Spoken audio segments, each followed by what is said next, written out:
Hello guys, variety ആയിട്ടൊരു പാവയ്ക്ക മെഴുക്കുവരട്ടി ഉണ്ടാക്കാം.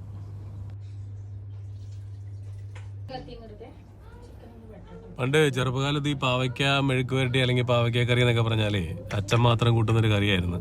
കാരണം നമുക്ക് ഈ കയ്പൊന്നും അന്ന് സഹിക്കാൻ പറ്റത്തില്ലായിരുന്നു. ചെറുതിലെ കയ്പൊന്നും കൂട്ടില്ലല്ലോ. അപ്പൊ അന്നും അച്ഛനിങ്ങനെ പറയും പാവയ്ക്ക ഭയങ്കര ഗുണമുള്ളതാണ്, നിങ്ങൾ കഴിക്കുക എന്നൊക്കെ പറയും. പക്ഷെ അച്ഛനന്ന് ഷുഗറിന്റെ കംപ്ലൈന്റ് ഉണ്ടായിരുന്നു. അപ്പോൾ അച്ഛൻ പാവയ്ക്ക നന്നായിട്ട് കഴിക്കുമായിരുന്നു അന്ന്. അപ്പോൾ നമ്മളോട് എത്ര പറഞ്ഞാലും നമ്മൾ കഴിക്കുകയില്ല. അമ്മ മിക്കവാറും പാവയ്ക്ക തോരൻ ഉണ്ടാക്കുകയും ചെയ്യും അച്ഛന് വേണ്ടിയിട്ട്. അപ്പോൾ അത് അച്ഛൻ മാത്രം കഴിക്കുന്നൊരു കറിയായിരുന്നു പാവയ്ക്ക. ഇപ്പം നമ്മൾ പാവയ്ക്ക കഴിക്കുന്നുണ്ട്. പിന്നെ അന്ന് അമ്മ പാവയ്ക്ക വറുത്തരച്ച് വയ്ക്കുമായിരുന്നേ. മാങ്ങയൊക്കെ ഇട്ടിട്ട് പാവയ്ക്ക വറുത്തരച്ച് വയ്ക്കും. അതിഷ്ടമായിരുന്നു, ആ കറി ഇഷ്ടമാണ്. അപ്പം അതിൻ്റെ കൂടെ മാങ്ങയുടെ പുളിയൊക്കെ വരുമ്പോഴത്തേക്കും രസമാണല്ലോ.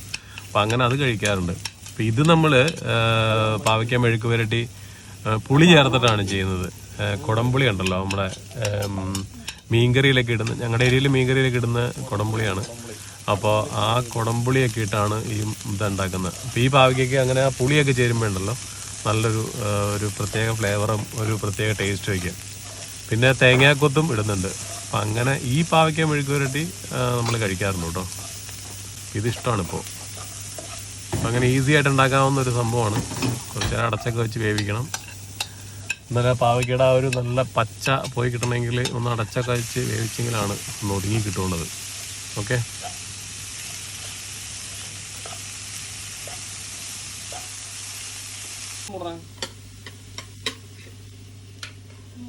പാട്ടൊന്നുമല്ല, കുറച്ച് മൂടി വെക്കണം. മൂടി വെച്ച് വേവിക്കാം. നമ്മുടെ പാവയ്ക്ക മെഴുക്ക് പുരട്ടി റെഡി ആയിരുന്നു കേട്ടോ. ഇതുണ്ടല്ലോ, പാവയ്ക്കയിൽ ഈ പുളി ഇട്ടതുകൊണ്ട് പാവയ്ക്കയുടെ ശക്തമായ കയ്പിൽ നിന്ന് ഈ ഒരു പുളിയൊക്കെ കൂടെ കൂടിയിട്ട് ഒരു പ്രത്യേക ടേസ്റ്റാണ്. അപ്പോൾ തേങ്ങാക്കൊത്തുണ്ട്, പുളിയുണ്ട്, പിന്നെ നമ്മൾ ബാക്കി കാര്യങ്ങളൊക്കെ ചെയ്തിട്ടുണ്ടല്ലോ. അപ്പോൾ അങ്ങനെ ഈ സാധനം റെഡിയാണ്. നല്ല ടേസ്റ്റുള്ളൊരു മെഴുക്ക് പുരട്ടിയാണ്. Taste and healthy.